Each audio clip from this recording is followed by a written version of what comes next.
تفضل. السلام عليكم ورحمة الله تعالى وبركاته.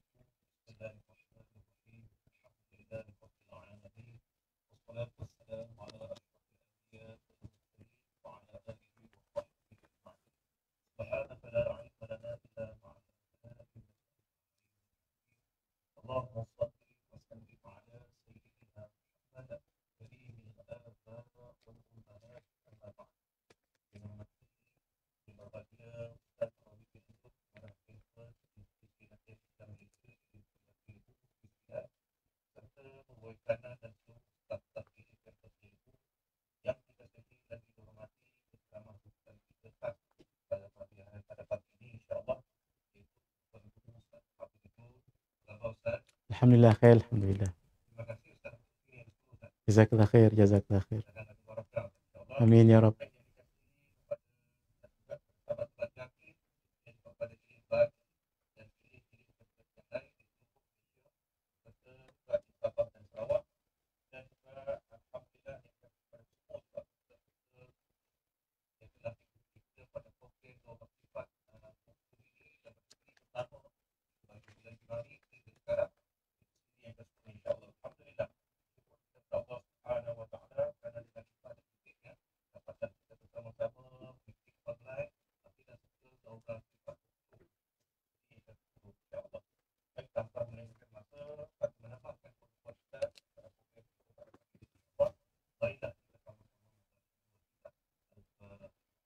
أعوذ بالله من الشيطان. الحمد لله رب العالمين. إياك نعبد صراط الذين أنعمت عليهم. Peringatan pada semua peringatan pada semua peserta online pada pagi ini insyaAllah diberikan ibu kita untuk mendapatkan buku ringkasan ibu sifat 10 insyaAllah. Jadi tanpa melengahkan masa lagi, saya menyebut siapa yang membutuhkan pagi ini insyaAllah kita orang dulu serahkan kepada Allah. Bismillahirrahmanirrahim. Alhamdulillahirabbil alamin. Wassalatu wassalamu ala asyrafil anbiya'i wal mursalin wa ala alihi wa sahbihi ajma'in. Khairu ma uhayyikum bihi tahiyatul Islam wa tahiyatul Islam assalam. Assalamualaikum warahmatullahi wabarakatuh. Wa marhaban bi wasiyati Rasulillah sallallahu alaihi wa alihi wa sahbihi wa baraka wasallam. Ila hadratin Nabiyil Mustafa Rasulillah sallallahu alaihi wa alihi wa sahbihi wa baraka wasallam.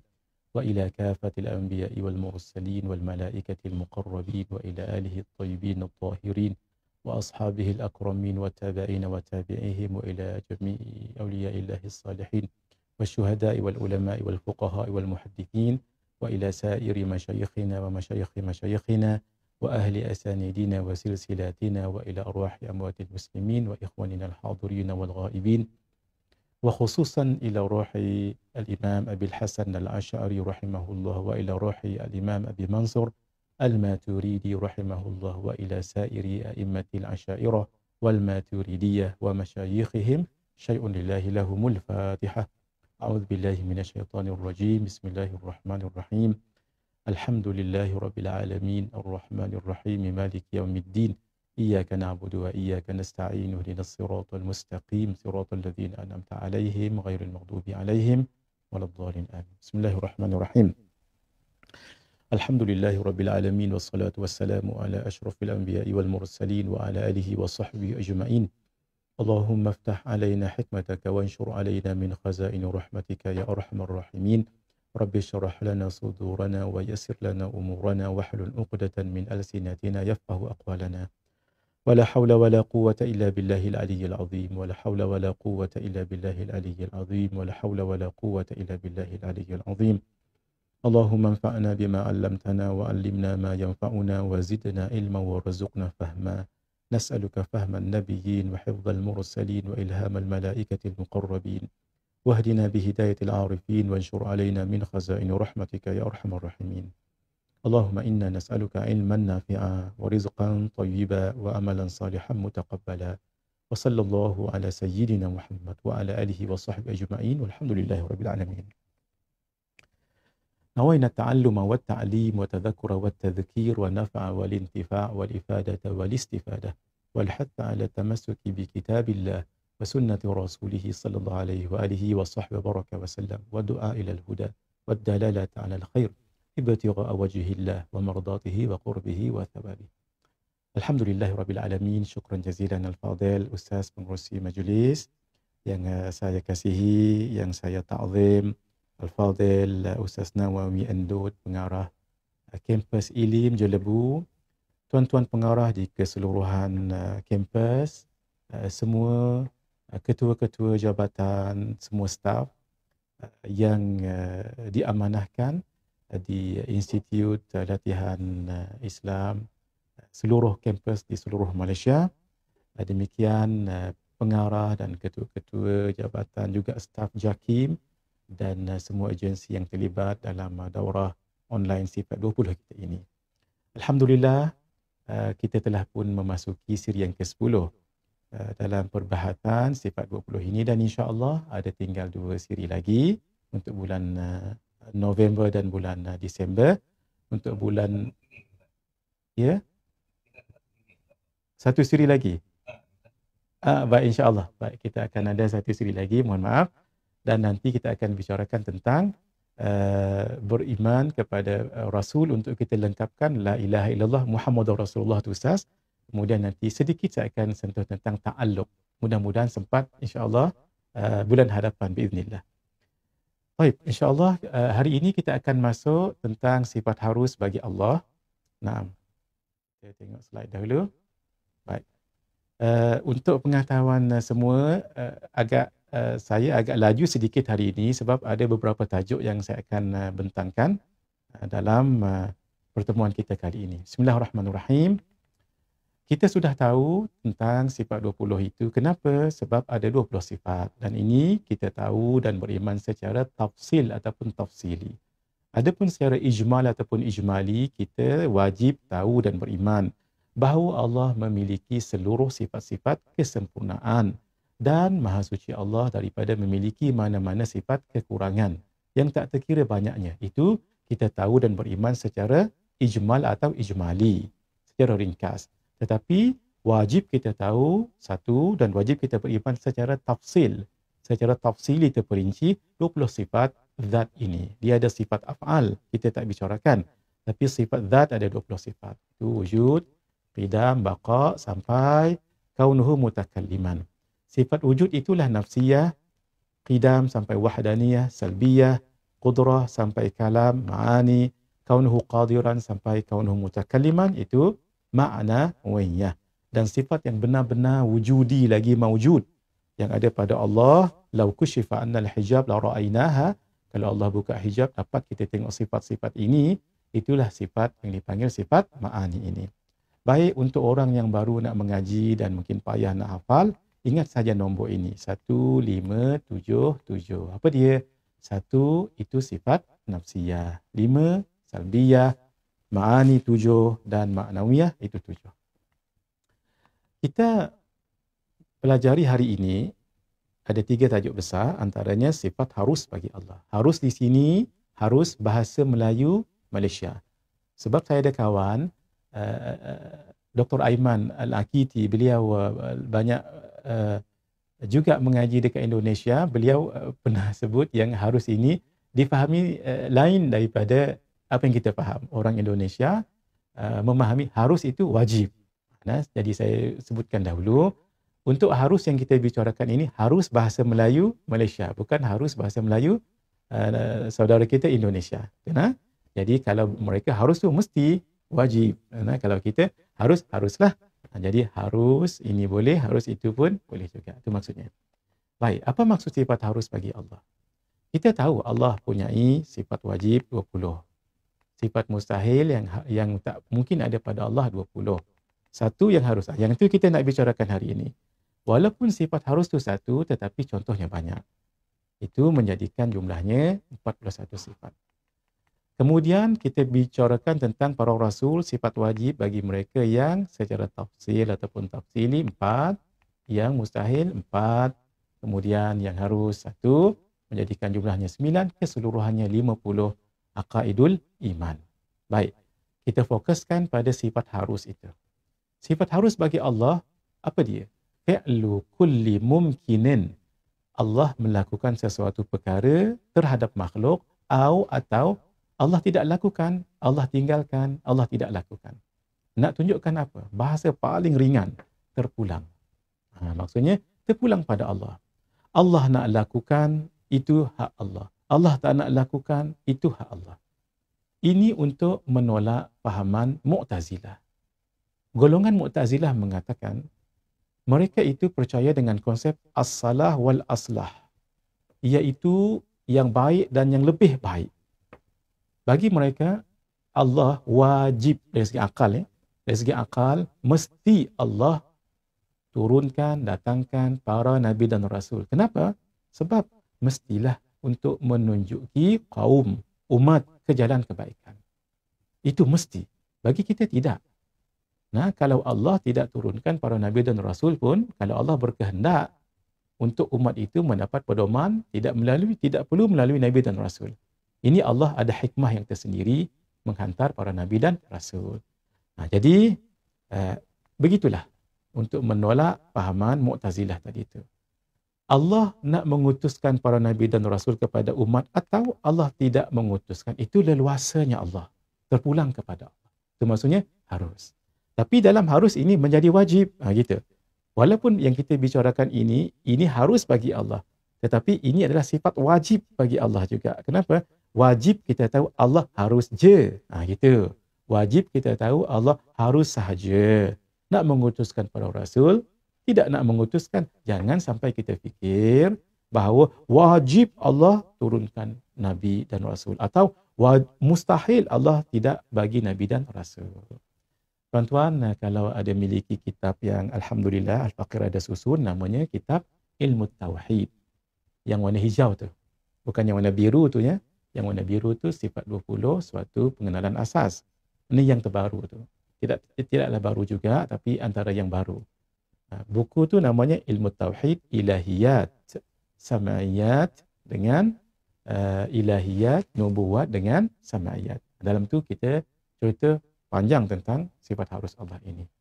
Contoh lain, Allah harus sahaja memberi pahala kepada orang yang beramal atau Allah tidak memberi pahala kepada mereka. Mungkin mereka beramal tetapi tidak ikhlas. Harus sahaja Allah memasukkan orang yang beramal ke dalam syurga atau Allah tidak masukkan ke dalamnya sebab mereka beramal tidak ikhlas pada Allah. Contoh. Harus Allah menjadikan seseorang kaya atau Allah tidak jadikan dia kaya, malah sebaliknya Allah jadikan dia miskin. Gitu.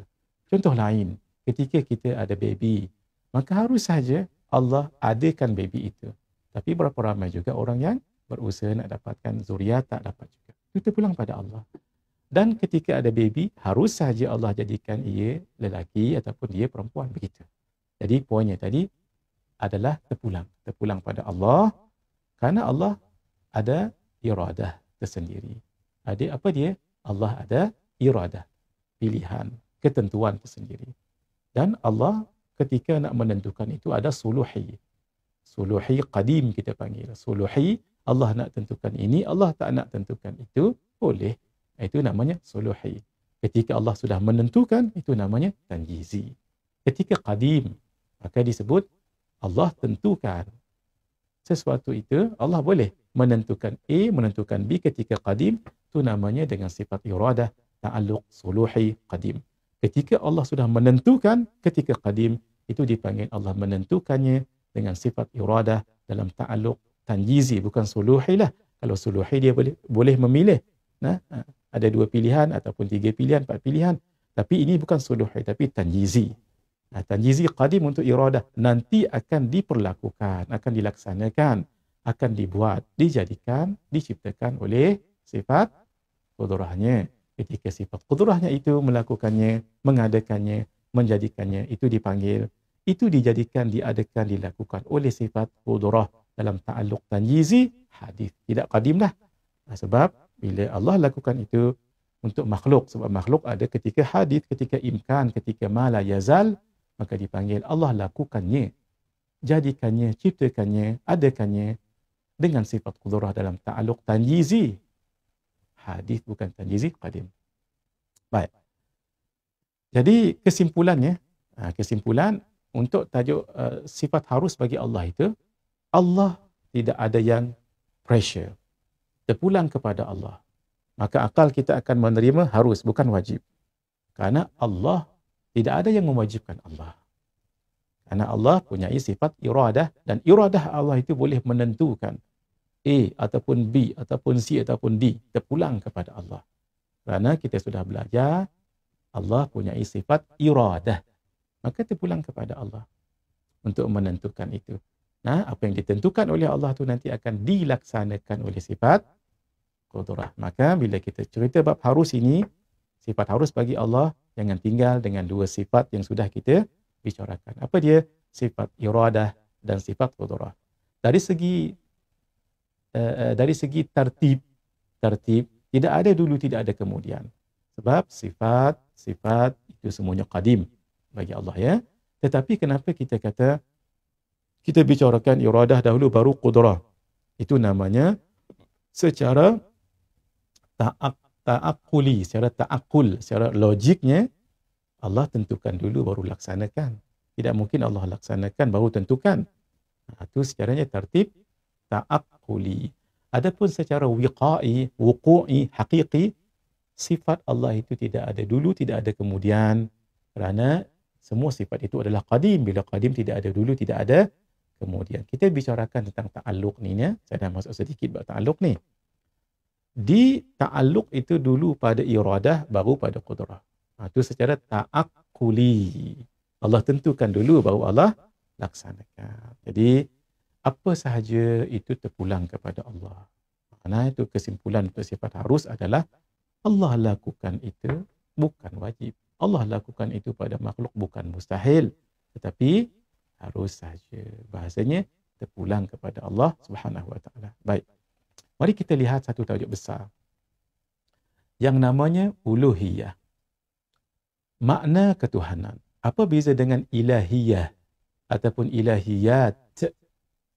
Ilahiyah atau ilahiyat iaitu perkara-perkara yang ada kaitan dengan Allah. Bila kita sebut ilahiyah atau ilahiyat, perkara-perkara yang berkaitan dengan Allah, itulah yang kita bicarakan sifat-sifat wajib bagi Allah, sifat-sifat mustahil atas Allah, dan sifat yang harus bagi Allah. Guru kita selalu pesan, Baba sepanjang, Baba Liskam, Syekh Ahmad Rudawuddin, Penang, selalu tekankan. Bila kita sebut mustahil, elakkan guna bagi atau kepada. Gunakan atas. Kalau wajib, bagi Allah. Ataupun wajib kepada Allah. Ya, boleh. Harus bagi Allah atau harus kepada Allah. Tapi kalau mustahil, elakkan guna. Gunakan apa? Atas Allah. Bukan bagi ataupun kepada. Nak guna pun boleh. Tapi secara tahqiq, biar kita guna atas. Sebab dalam bahasa Arab sekalipun digunakan al-mustahilu ala. Kalau al-wajibu li. Jadi al-mustahil ala. Baik. Kalau ilahiyah, perkara-perkara yang berkaitan dengan Allah, dengan Tuhan. Itulah dia sifat-sifat. Sifat-sifat wajib bagi Allah, sifat-sifat mustahil atasnya, dan sifat yang harus baginya. Tapi uluhiyah, bicarakan juga bab itu, tetapi kita bicarakan makna ketuhanan. Maksud, siapakah Tuhan sebenar? Walaupun nanti 20 sifat tu masuk juga di bawah uluhiyah ni. Tetapi yang ini subjek maksudnya dalam lagi. Kecil lagi tu. Kalau ada masail tu ada furu' masail begitu. Yang umumnya tadi ilahiyah. Dalam sedikit lagi itu namanya uluhiyah. Supaya nak dapatkan mudah, ilahiyah perkara-perkara yang berkaitan dengan Allah. Apa dia? Sifat. Supaya kita nak kenal Allah dengan sifat. Sifat-sifat wajib bagi Allah, sifat-sifat mustahil atas Allah, dan sifat yang harus bagi Allah. Kalau uluhiyah, ia lebih menekankan siapa Tuhan yang sebenar. Itu maksud makna ketuhanan. Nak dikatakan Tuhan yang sebenar, itu ada dua ciri besar. Ciri besar itu adalah, kita bicarakan la ilaha illallah. Tiada Tuhan yang sebenar yang disembah illallah melainkan Allah. Siapa tu Tuhan yang sebenar tu? Sebab dalam i'tiqad kita sebut kalimah tauhid ini hanya Allah Tuhan sebenar. Hanya Allah ilah yang sebenar. Itu kalau kita ratib la ilaha illallah, kita pun bawa pengertian satu-satu. La tiada, ilaha Tuhan, illa melainkan, Allah Allah. Itu erti. Itu erti sebab kita terjemah satu-satu. Tapi apa 4M dia tu? Maksud, makna, mafhum, murad kalimah ini Allah sahaja Tuhan sebenar. Tak pun Tuhan sebenar hanya Allah. Tu. Jadi dia berbeza sedikit ya apa dia ta'rif pengertian dengan maksud, makna, mafhum, murad. Sebab itu bila kita ratib jangan dibawa erti. Itu pesan guru kita. Kalau kita ratib, kita nafi dengan isbat. La ilaha kanan. Illallah kiri. Isbat. Sebab sesuatu itu bermakna apabila nafi dulu baru isbat. Contoh. La ahada fil ghurfah. Tidak ada seorang pun dalam bilik illa Muhammad. Kecuali Ali ataupun Muhammad. Oh, tidak ada orang dalam bilik itu melainkan Ahmad. Oh, kita faham. Dalam bilik itu memang tak ada orang pun kecuali Ahmad. Jadi sebab itu kita nafikan dulu baru isbat. Baru ada makna. Kalau kita isbat kemudian nafi itu tidak memberi makna. Contoh, tidak ada seorang, contoh kita kata, ada Ahmad dalam bilik itu. Kemudian kita katakan, tidak ada orang pun dalam bilik itu. Tidak memberi apa-apa makna. Malah pernyataan itu pernyataan yang kontradik. Kalau kita kata, tidak ada seorang pun dalam bilik itu, melainkan Ahmad. Segera kita faham memang tak ada siapa dalam bilik itu. Ahmad seorang saja. Daripada kita kata, ada Ahmad dalam bilik itu, tak ada siapa dalam bilik itu, tak ada memberi apa-apa maksud, malah kontradik. Sama juga. La ilaha nafi, baru illallah isbat. La nafi, ilaha manfi, illa isbat, Allahu muthbit. Jadi, artinya la tiada ilaha Tuhan illa melainkan Allah Allah, seperti mana kalimah 4 terjemahnya artinya juga 4. Tapi maksud, makna, murad dengan mafhum mungkin pendek, mungkin panjang. Itu. Sebab tu kata guru kita antaranya Syekh Ahmad Ridauddin, kalau kita berzikir la ilaha illallah, la ilaha illallah, jangan dibawa erti. Jangan dibawa terjemahan, tapi dibawa 4M tadi. Hanya Allah Tuhan sebenar. Allah. Mulut sebut la ilaha illallah. Tapi kalau dalam hati tu Allah je Tuhan. Allah je Tuhan. Apa guna bahasa pun tak apa. Kalau bahasa Melayu kita, Allah saja Tuhan. Bahasa orang putih mungkin Allah is only God. Apa-apa sahaja. Tapi ketika berzikir, jangan dibawa erti tapi dibawa makna. Itulah yang disebut oleh Al-Imam As-Sanusi dalam kitab beliau Matan Ummul Barahin ataupun Matan As-Sanusi. Beliau sebut, moga-moga di akhir kitab beliau, moga-moga kita dapat mengucap kalimah ini di akhir hidup dengan tahu maknanya, bukan artinya. Dengan tahu maknanya, pengertiannya. Bukan artinya. Kalau berarti satu-satu, tiada Tuhan melainkan Allah. Kalau makna, Allah je Tuhan sebenar. Bila Allah saja Tuhan sebenar, maka kita akan fahami Tuhan sebenar itu ada makna ketuhanannya itu. Untuk jadi Tuhan sebenar dalam uluhiyah, tadi sekali lagi saya ingatkan supaya kita jangan keliru ya. Bila ilahiyah, sesuatu yang ada kaitan dengan Tuhan, dengan Allah. Apa? Kita nak kenal Allah tu dengan sifat. Sudah kita sebut tadi. Tapi kalau uluhiyah lebih spesifik. Apa dia? Siapa Tuhan sebenar? Tuhan sebenar ada 2 sifat ataupun 2 kualiti, nak sebut pun tak apa. Ada 2 ciri. Satu, istighna, iaitu Tuhan sebenar Allah tidak berhajat kepada yang lain, tak perlu pada yang lain sebab Allah ada 11 sifat. Dan Tuhan yang sebenar Allah tu iftiqar, makhluk yang berhajat kepadanya. Yang ada, kenapa makhluk berhajat pada Allah? Kerana 9 sifat. Orang pun begitu juga. Guru saya bagi permisalan. Seorang doktor pakar. Dia memang pakar. Tak ada orang pakar daripada dia dan semua orang datang pada dia. Hebat doktor tu. Sama juga orang kaya. Dia kaya, tak ada orang lebih kaya daripada beliau, maka hebat orang itu. Tapi kalau dia kaya, dia tak berhajat orang lain. Tapi orang lain pun tak berhajat padanya sebab orang lain pun kaya. Orang tu belum hebat lagi. Sama juga doktor. Doktor dia tak perlu pada doktor lain sebab dia pakar. Tapi orang lain pun tak perlu pada dia sebab ramai lagi doktor pakar. Nah itu. Rahsianya Allah tak berhajat pada yang lain. Kita wajib berhajat pada Allah. Itu baru hebat. Macam orang kaya tadi. Dia tak perlu pada orang lain sebab dia kaya. Dan orang lain tu perlu pada dia sebab hanya dia yang kaya. Begitu juga Allah Subhanahu Wa Taala. Baik.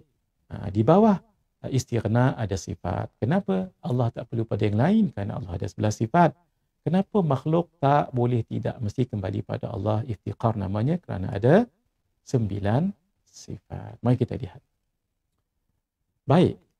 Allah Subhanahu Wa Taala yang Tuhan sebenar, iaitu Allah Azza wa Jalla, ada 2 ciri, 2 sifat. Iaitu istighna. Allah tidak berhajat kepada yang lain. Kenapa? Allah tidak perlu. Ni bahasa saya ketika mengajar. Alhamdulillah nampak ilham yang baik-baik. Kita nak bagi faham orang. Itu kita buat rumus-rumus ataupun kaedah-kaedah. Untuk kita senang faham, kalau kita kata Allah tidak berhajat pada yang lain, takut panjang sangat. Orang yang baru mengaji ni agak payah nak faham. Kita faham sahaja dengan tidak perlu. Allah tidak perlu pada sesiapa. Istighna pula diperlukan. Allah diperlukan oleh makhluk. Ini bahasa yang ni tak ada dalam kitab ni, sahaja-sahaja. Alhamdulillah, mudah-mudahan ilham yang baiknya nak faham senang gitu je. Kalau istighna tak perlu, Allah tak perlu pada yang lain. Kalau iftiqar diperlukan, yang lain tu perlu pada Allah. Ini sekadar untuk membantu supaya kita faham. Kalau kita kata Allah tidak berhajat pada yang lain, boleh. Makhluk berhajat kepadanya, boleh. Ini apapun kaedah, apapun cara, kalau niat dia untuk memahamkan sesuatu pembelajaran, silakan saja. Kalau saya guna kaedah ini supaya yang faham tu, yang belajar lebih faham. Apa dia istighna tak perlu? Maksud Allah tak perlu pada yang lain. Apa dia iftiqar diperlukan? Allah diperlukan oleh yang lain. Kenapa Allah tak perlu yang lain? Kerana Allah ada 11 sifat. 1.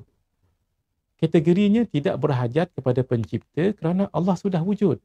Dan wujud Allah itu wujud yang sedia ada, qidam. Dan wujud Allah itu wujud yang tidak akan musnah, baqa. Oleh kerana Allah ada sifat qidam, Allah ada sifat baqa, makhluk tidak ada. Kerana itu Allah bersalahan dengan makhluk, mukhalafatuhu lil hawadith. Jadi poinnya A, tidak berhajat kepada pencipta. Sebab Allah memang sudah ada, sedia ada pula. Ada Allah tidak binasa, ada Allah tidak seperti makhluk tu Untuk kategori B, Allah tidak berhajat kepada pencipta dan zat. Kerana Allah ada sifat qiyamuhu binafsihi. Allah tidak perlu kepada pencipta kerana Allah sudah ada.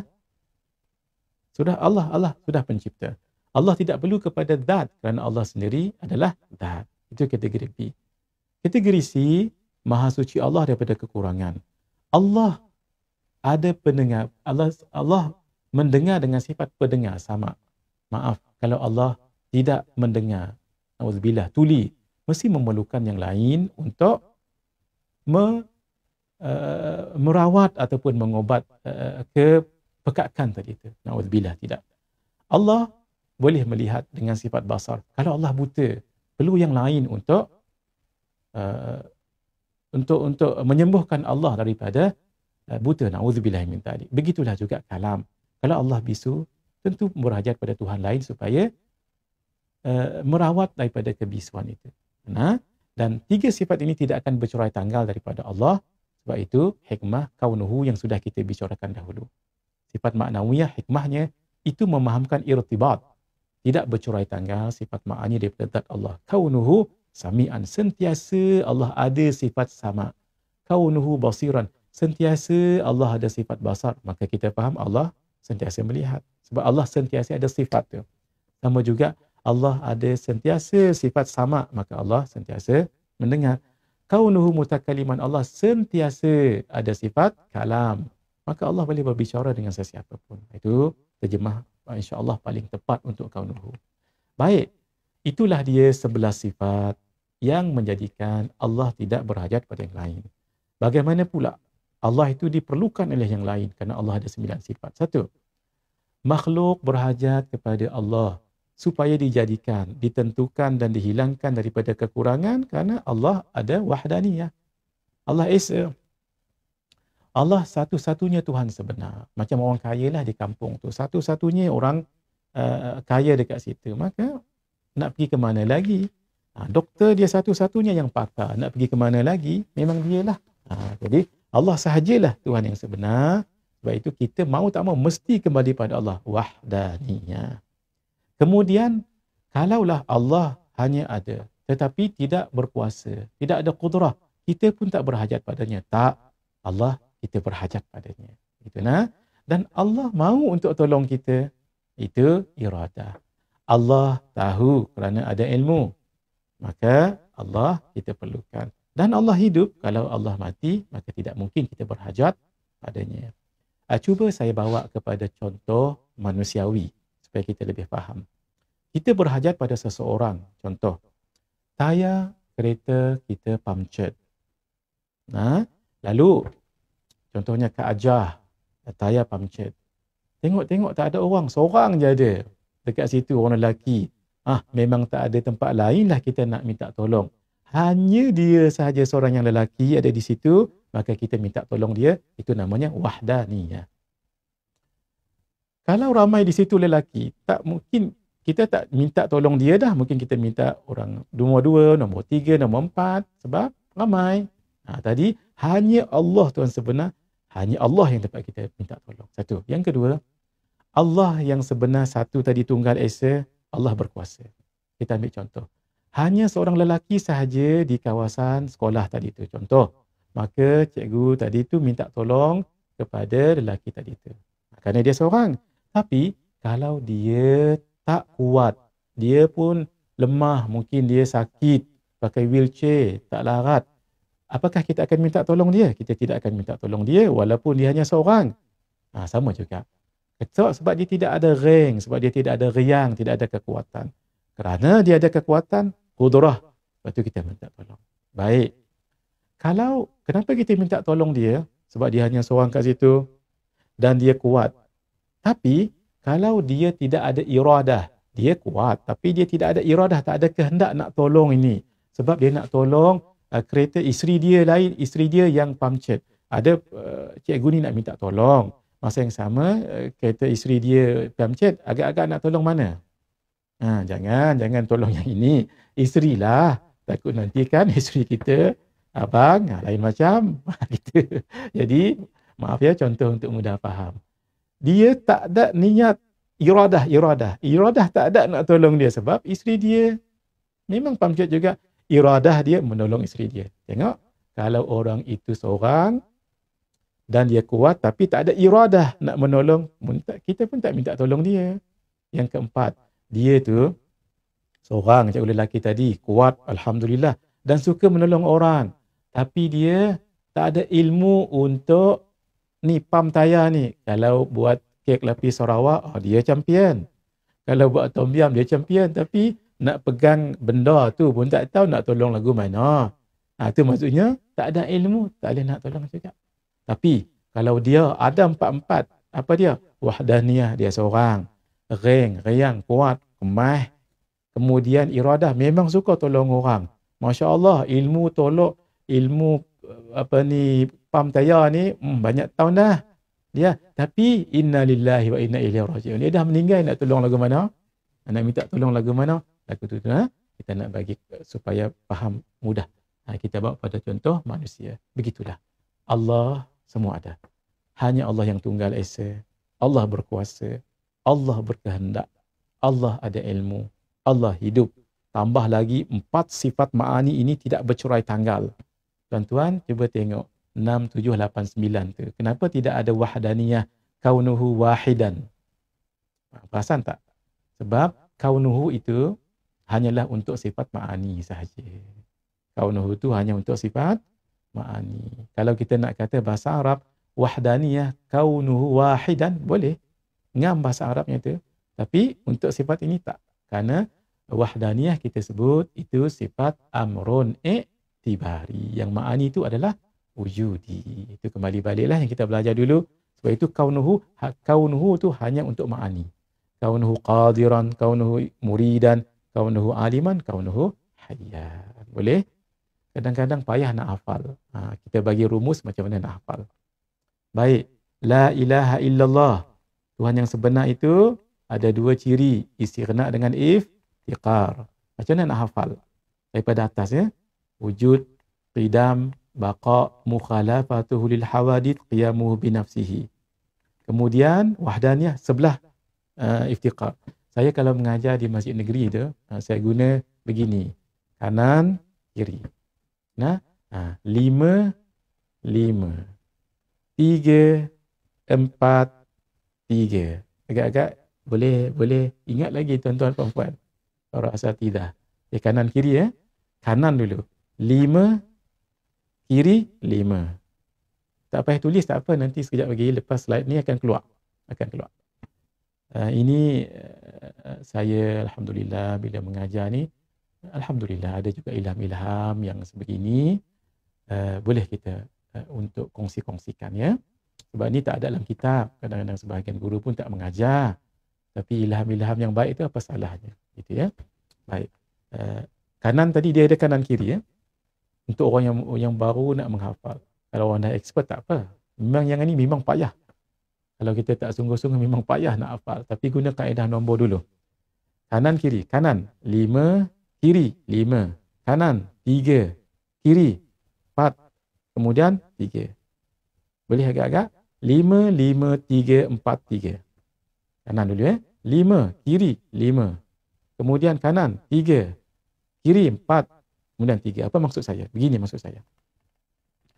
Baik. Istighna 5. Wujud, qidam, baqa, mukhalafatuhu lil hawadith, qiyamuhu binafsi. Cukup 5 tu. Baru kita balik 5.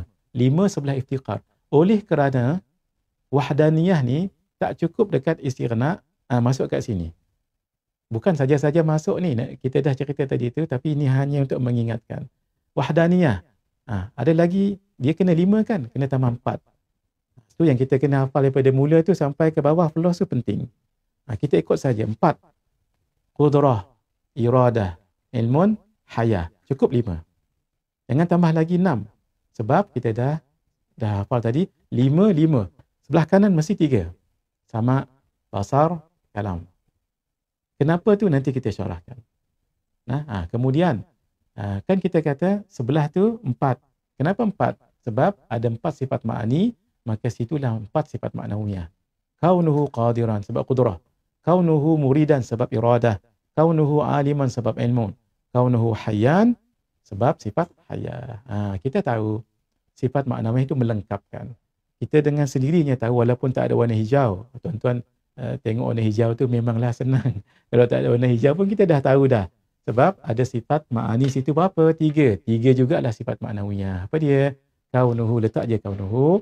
Sami'an, kaunuhu basiran, kaunuhu mutakalliman. Masya Allah. Boleh hadirin? Baik. Saya nikan semula. Ya. Hafal dulu. 5 kanan, 5 kiri, 3 kanan, 4 kiri, 3 kiri. Ingat? 5, 5, 3, 4, 3. Kenapa? Ni 5. 1, 2, 3, 4, 5. Cukup. Di sini 5. 1, walaupun dia bercampur nanti. Bercampur sifat salbiyah dengan ma'ani. Ni mesti 5. 1, 2, 3, 4, 5. Tu. Kemudian 3. 1, 2, 3. Kemudian 4. 1, 2, 3, 4. Kemudian 3. Baik. Inilah dia sifat-sifat istighna, sifat-sifat iftiqar. Ditanya orang, kenapa Allah tidak berhajat kepada yang lain? Yang tidak perlu tadi itu. Sebab Allah ada 11 sifat. Contoh.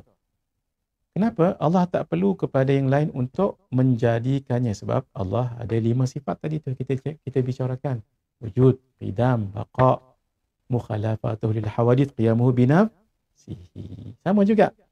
Allah ada sifat sama' basar kalam. Kalaulah Allah, na'udzubillah, tidak boleh mendengar, mesti memerlukan Tuhan lain untuk menyembuhkan daripada pekak. Tak. Allah memang sudah sedia mendengar dengan sifat sama'-Nya. Begitu juga dengan basar. Allah tidak perlu, kalau Allah lah buta, Allah berhajat pada yang lain. Allah tak berhajat pada yang lain. Benar? Demikian juga kalam, kalau Allah bisu, Allah perlu tak? Pada Tuhan lain memang Allah sudah ada. Untuk melekatkan, memahamkan sifat itu tak bercerai tanggal, sentiasa Allah bersifat dengan sifat-sifat tiga tadi itu dengan kena letak kaunuhu. Kaunuhu sami'an, kaunuhu basiran, kaunuhu mutakalliman. Adapun iftiqar, yang lain mesti berhajat kepada Allah, sudah kita sebutkan tadi, yang tayar pamcet tadi itu.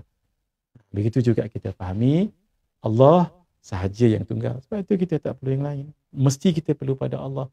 Kerana Allah itu kuasa, kerana Allah itu iradah, kerana Allah itu ada sifat iradah, ada ilmu, ada hayat. Melekatkan semua empat sifat ini, kena ada kaunuhu qadiran, kaunuhu muridan, kaunuhu aliman, kaunuhu hayat. Untuk mudah, kita hafalkan nombor ini. 5, 3, 4, 3. Nah, tuan-tuan, puan-puan kena dihafal daripada kanan ya. Selang-seli. Kanan, kiri, kanan, kiri, kanan. Boleh hafal? 5, 3, 4, 3. Agak-agak saya padamkan sekejap. Saya padamkan sekejap. Oh, tak boleh lari. Baik, cuba. Tak apa. Saya padamkan ini. Cuba. 5, 3, 4, 3. Kita mula dengan isyarat kanan ya. Kanan, kiri, kanan, kiri, kanan. Jangan kiri pula. Pasal cukuplah 5 tu lah. 5, 3, 4, 3. Alhamdulillah. Boleh tuan-tuan? Kenapa tu? Saya letak lagi. Ini kan kita dah sebut tadi. Inilah namanya 5, 3, 4, 3. Alhamdulillahirrabbilalamin. Maka fahamlah kita Tuhan yang sebenar. Memang kita cerita sifat 20 juga. Tapi semuanya di bawah naungan dua kategori besar. Apa dia? Istighna dengan iftiqar. Dan rumusnya 5, 3, 4, 3. Alhamdulillahirrabbilalamin. Tajuk yang terakhir adalah kita rangkumkan 50 akidah dalam uluhiyah tadi tu. Makna ketuhanan. Jadi makna ketuhanan ataupun uluhiyah tadi, jangan dilupa ada dua tadi. Istighna. Apa dia istighna? Tidak perlu. Allah tak perlu pada yang lain. Tidak perlu tadi tu. Bila Allah tidak perlu, ada 11 sifat. Tadi kan? Lawannya 11 sifat, berapa? 22. Yang ini kena faham sedikit. Ada yang disebut sebagai lawazim. Ini sebagai tambahan. Ini sebagai tambahan. Tak ada lain daripada 11, lain daripada 20 sifat ya. Ini lawazim. Saya bagi kata kunci untuk kita senang faham. 3 je. Mencipta, faedah, kuasa. Memang sengaja saya bagi kata kunci saja supaya kita senang. Tapi tuan-tuan rujuk pada buku yang saya sebutkan tadi. Saya tengok dulu kat sini kalau ada buku tu. Buku tu namanya buku Ilmu Tauhid yang warna kuning, warna hijau tu. Maaf saya bercakap dengan kawan saya di studio. Warna hijau. Alhamdulillah ada. Alhamdulillah, Masya Allah. Cuba tolong. Maaf tuan-tuan, ini alang-alang baru nak ni. Yang sini. Itu yang tengah ni. Bukan? Tu. Maaf saya bercakap dengan kawan saya. Alhamdulillah. Terima kasih. Bukan apa, kawan saya terpaksa menyorok bawah, jangan tuan-tuan nampak. Maaf semua ya. Baik, inilah nama bukunya. Kalau boleh tuan-tuan mengaji dengan kita ni ya. Saya berbicara ni ringkas-ringkas je. Tapi semua ada dalam kitab ni. Malah kitab ni kelebihannya bukan cerita tentang Allah dengan Nabi je. Tapi 6 rukun iman semua ada kat sini. Ini antara buku saya yang dekat pada hati saya lah. Sebab saya mengarang buku ni ambil masa panjang betul. nak terjemah yang dalam Arab, kemudian yang Jawi itu ada dalam ni semua ya. Tapi yang saya kata mencipta, faedah, kuasa, saya buat rumusan saja begini. Lawazim adalah sesuatu yang ada kaitan dengan perbahasan istighna. Apa dia istighna tadi tu? Istighna tidak perlu. Allah tidak berhajat kepada yang lain. Lawazimnya satu. Mencipta. Harus sahaja Allah mencipta. Bukan wajib. Harus sahaja yang kita sebutkan tadi tu. Jadi Allah mencipta. Jadi Allah ketika mencipta tak perlu pada yang lain. Itu maksudnya poinnya. Lawannya wajib. Setiap satu ada lawan kita.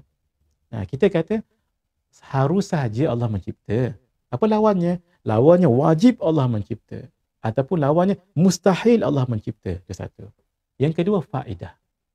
Allah tidak mengambil faedah atas makhluk. Allah menjadikan kita ni bukan nak menjadikan, bukan supaya Allah lebih hebat. Tak. Kita solat ini bukan nak jadikan kemahakuasaan Allah lebih tinggi. Tidak. Kalau kita berzikir, baca Quran, bukan bermaksud Allah makin meningkat kehebatan. Tidak. Allah tak perlu tu. Allah tidak perlu semua sebab Allah kaya. Tidak ada yang nak menambahkan kekayaan Allah, kehebatan Allah. Even menguranginya lagilah tidak. Allah tidak berhajat. Walau seluruh umat tidak solat, walau seluruh umat tidak baca Quran, walau seluruh umat buat dosa dan sebagainya, tak ada mengurangkan sedikit pun kemahakuasaan Allah. Karena itu, apapun yang Allah lakukan pada makhluk, faedahnya kembali pada makhluk, bukan faedahnya kembali pada Allah. Dulu pernah saya sebutkan bahawa ketika ulama menafsirkan ayat wa ma khalaqtul jinna wal insa illa liya'budun. Dulu pernah saya sebut. Nanti saya akan bawa perbincangan ini pada pertemuan yang terakhir bulan 11 nanti insya-Allah. Sedikit ya. Wa ma khalaqtu, dan tidaklah aku ciptakan jinna wal ins, jin dan manusia, illa liya'budun, melainkan liya'budun. Liya'budun tu ada tafsirannya tu. Liya'buduni bukan liya'buduna. Lam itu kalau kita terjemah dengan lil illah, dia akan jadi kerana. Tidaklah aku, kata Allah, menciptakan jin dan manusia, melainkan kerana ya'buduni, mereka menyembahku. Di situ kalau kita belajar tauhid, seolah-olah Allah ambil faedah. Apa dia? Allah ciptakan jin dan manusia, faedahnya supaya mereka menyembah Allah. Itu. Untuk tafsiran orang awam, orang yang baru belajar agama, boleh. Tapi untuk secara tahqiq, itu kurang tepat. Sebab kita sebutkan tadi, Allah tidak mengambil faedah daripada ibadah tadi itu. Bagaimana? Kata ulama tauhid, tidak kita sebut lam itu lit ta'lil, kerana, bukan. Lam itu bukan lil illah, lit ta'lil, bukan. Tetapi lam ini ada dua. Satu, lil hikmah. Untuk hikmah. Sehingga terjemahannya, tidaklah aku jadikan jin dan manusia itu melainkan untuk mereka mendapat hikmah dalam ibadah mereka kepada Allah. Apa hikmahnya? Hikmahnya dekatkan diri pada Allah, hikmahnya lebih tenang, hikmahnya mengakui Allah Maha Kuasa. Jadi hikmah tadi tu faedahnya kembali pada makhluk, bukan kembali pada Allah. Itu satu. Yang kedua, lam itu lis-sayrurah. Lam untuk sayrurah. Sayrurah maksud memberi peluang. Sehingga ditafsirkan, tidaklah aku ciptakan jin dan manusia itu melainkan memberi peluang untuk mereka beribadah sehingga mereka mendapat faedah daripada ibadah itu. Bukan Allah yang dapat faedah itu. Jadi peluang beribadah, mereka pun dapat ketenangan macam tadi juga. Mereka dapat kedekatan, mereka dapat rezeki. Gitu.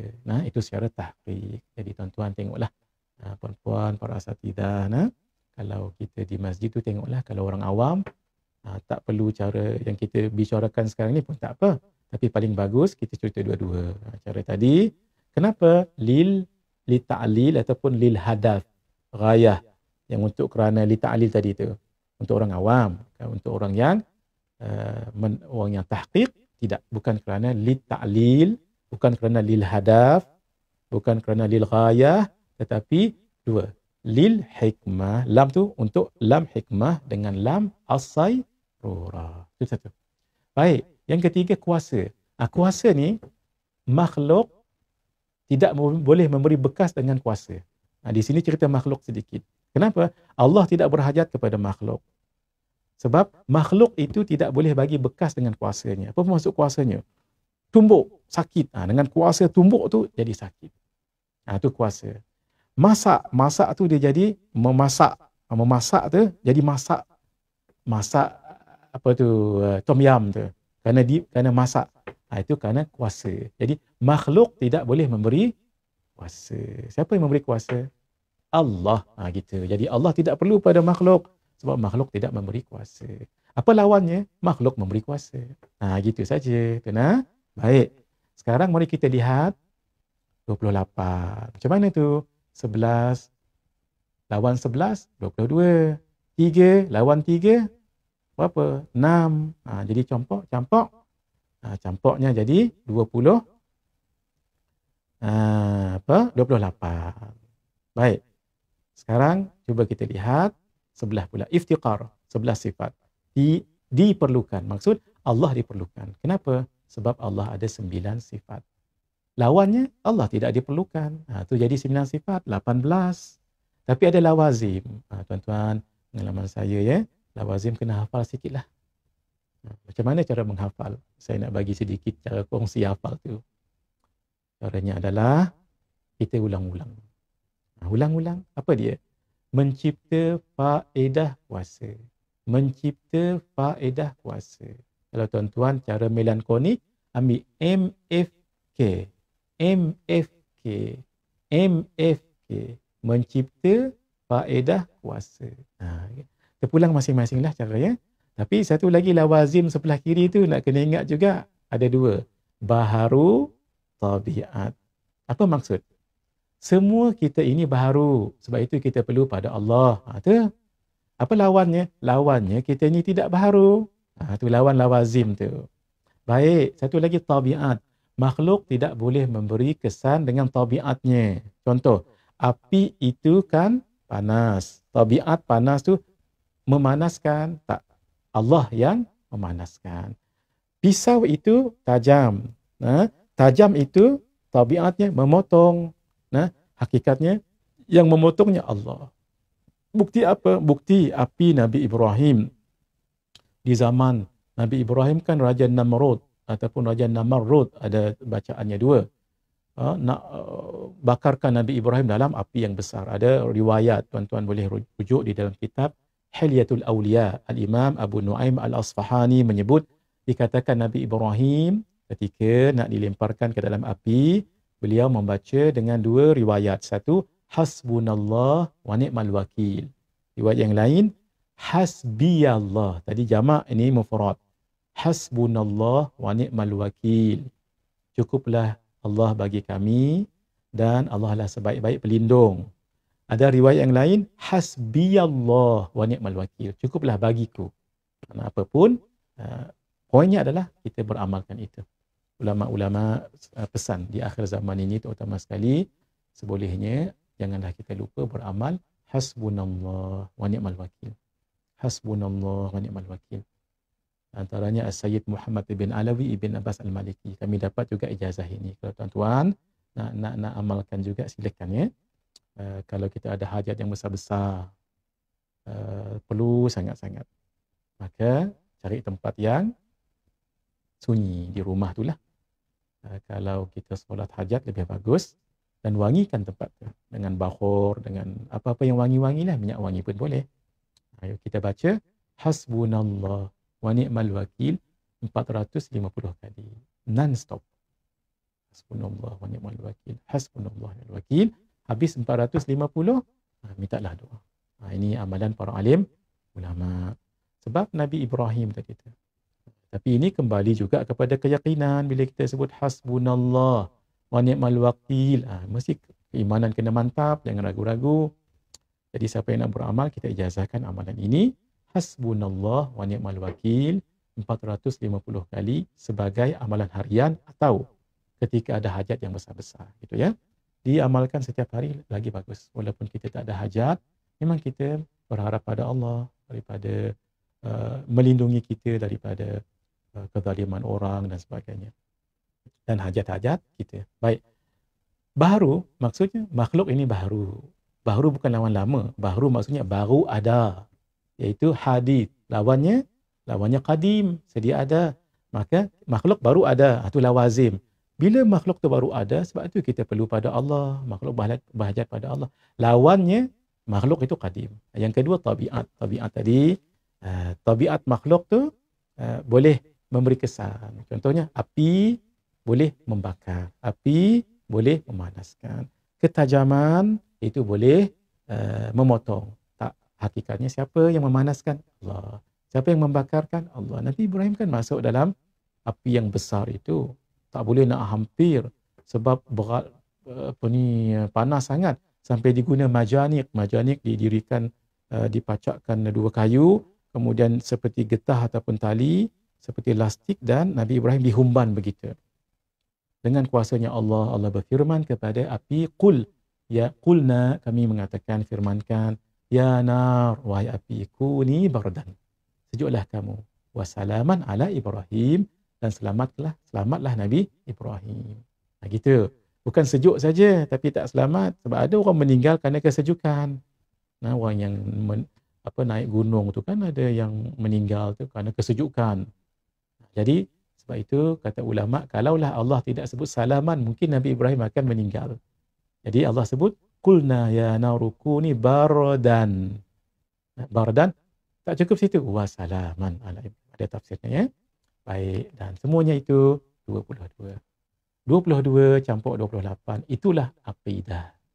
Tuan-tuan, ini berbeza dengan yang hari itu tu. Berbeza dengan sifat Allah yang wajib 20, lawannya 21 harus 41. Yang wajib bagi Nabi secara tafsir 4, mustahil 4, harus 1, 9. Jadi 41 campur 9, 50. Itu lain. Ini lain pula ni. Ini lain pula. Nah, masya-Allah, tabarakallah. Begitulah yang disebutkan sebagai apa dia komponen-komponen yang ada di dalam uluhiyah untuk dapat 50 akidah lagi. Nah, yang tadi kita dah 50 akidah dah. Yang ini 50 akidah pula. Itu bila kita fahami tentang istighna dengan iftiqar. Baik. Maka apa kesimpulan? Kesimpulannya ada kita ini yang tadi juga. Sama juga. Ini secara ceraian sahaja. Yang kata 50 tu ya. Kan sifat tadi tu kita sebut 5, 3, 4, 3. Kan kita susun. Jadi sini 5, 3, 3. 5, 3, 3 kan 11. Lawannya 11. Lawazim 3. Lawannya 3, 28. Yang diperlukan tu kan tadi ada 9. Kita sebut tadi ya. Lawan 9. Lawazim 2. Lawan 2. Begitulah juga menghasilkan 22, 28, 50. Kesimpulan. Nanti bila kita berzikir, la ilaha illallah, tiada Tuhan. Maksud, tiada Tuhan yang sebenar, tidak termasuk Allah ya. Baru kita isbat, ternafi, intifa adanya Tuhan sebenar, kita isbatkan Allah. Allah Tuhan, Allah sahajalah Tuhan yang sebenar yang ada.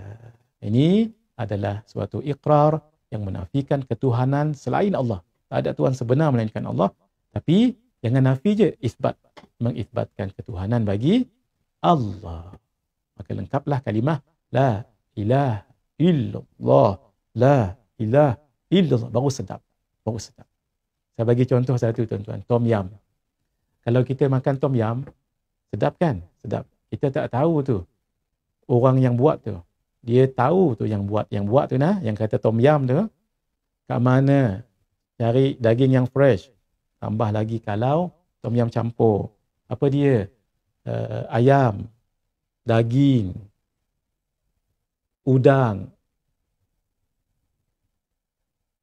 Apa benda tu tak nampak perkataan sekarang. Sotong tak mai. Nah, kemudian orang yang buat tu dia tahu ayam di mana nak dapat yang fresh 4-4 ni. Kemudian ayam potong bawah. Kan nak buat tom yam, dia tak boleh potong 4, besar sangat. Potong halus. Kemudian daging, lagu mana nak iris. Nah, kemudian ingredient lain lah.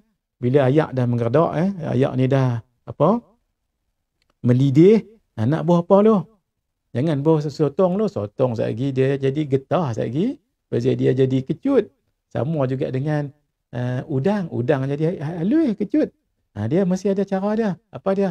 Daging dululah, pasal daging ni keras. Kemudian masuk ayam, kemudian nak masuk apa. Gitulah. Dia tahu tu kat mana paste, kat mana bubur limau purut ke ataupun daun dia tu. Kita makan saja, makan sedap. Kita tak tahu nak buat lagu mana. Ni. Lah kita belajar chef ni. Ni, la ilaha Tuhan sebenar tu apa? Ada istighna, ada iftiqar. Istighna ni apa? Ada 11 sifat. Ni ada berapa? Iftiqar 9. Ada lawazim. Bila kita ratib tu, la ilaha illallah. Ingat satu je. Tuhan sebenar. Tuhan sebenar tu apa? Mai keluar harta. Tu baru nama ilmu dalam dada. Barulah bila kita sebut kalimah Allah, insya-Allah gemetar hati kita. Sebab kita tahu ada istighna, ada iftiqar. Bahawa istighna ada apa? Sebagai contoh ta'akhir sebelum kita balik. Bagaimana satu kalimah itu hidup. Kalimah Haji Jol bagi saya tak sama dengan tuan-tuan. Contoh dalam satu stadium, penceramah terkenal, saya dengar ada 5,000 orang, tiba-tiba penceramah tu kata, tadi saya jumpa Haji Joy. Mesti saya yang paling hairan. Ayah saya tu. Orang lain tak tahu apa. Haji Joy seorang yang baik. Saya pun dengar lagi. Tadi nak mengantuk tak jadi. Dia sebut baik. Memang sungguh membesarkan kami. 9 orang adik-beradik. Nelayan saja pak saya. Dia pun sebut lagi Haji Joy orang yang baik. Saya duduk di Semenanjung ni akan terbayang muka pak saya lah. Dekat Sarawak. Dan saya dah terbayang kerut lagu mana, gigi lagu mana, sosok tubuh lagu mana. Tak mustahil saya menangis. Tak mustahil. Sebab tu bapak saya kenal. Kata. Itu maksud kalimah Haji Joy itu ada roh bagi saya. Tapi tidak pada yang lain. Sama tuan-tuan. Jadi kita mengaji kalimah ni, bau sedap bila kita zikir. La ilaha illallah. La ilaha illallah. Jangan bawa erti tapi bawa makna, mafhum, maksud dan murad. Allah Tuhan sebenar. Tuhan sebenar tu ada 2 ciri. Istighna, iftiqar dan huraian-huraian tadi. Baru sedap. Lagu mana kita kena mengaji jugalah. Ini baru sikit, dia ada panjang lagi. InsyaAllah pertemuan akan datang. Saya akan ceritakan tentang nubuah pula Nabi secara laju dan kita selitkan sedikit dengan sifat ta'alluq dan kita khatam pengajian itu insyaAllah. Terima kasih semua. Mohon maaf. Kita jumpa lagi insyaAllah. Hadza wabillahi taufiq wal hidayah. Assalamualaikum warahmatullahi wabarakatuh. Waalaikumsalam warahmatullahi wabarakatuh. Ustaz, sesi yang sudah ditulis insya-Allah. Ini saya mungkin marahi kepada dia tidak akan sahabat-sahabat yakin dan juga khususnya yang bagi dan seluruh yang bisa sahabat awak dan juga terima kasih kepada peserta yang hadir pagi ini itu studi yang jadi mudah-mudahan kita berjumpa pada studi yang sudah insyaAllah. Jadi ilmu dan nasihat yang kita dapat pada hari ini jadi akhir kata daripada saya sebelum kita dapat ini saya nak buat kesalahan. Jadi kalau nak dapatkan kepada semua peserta tadi itu kita akan berikan kursi yang akan berkemudian itu nanti hadir akan berikan nombor telefon jadi untuk pemilihan tangan. Baik, akhir kata terima kasih lagi Allah kita berjumpa pada sesi yang akan insyaAllah. Bismillahirrahmanirrahim. Wal 'asri illa alladziina aamanu wa tawassaw. Assalamualaikum warahmatullahi wabarakatuh. Waalaikumsalam warahmatullahi wabarakatuh.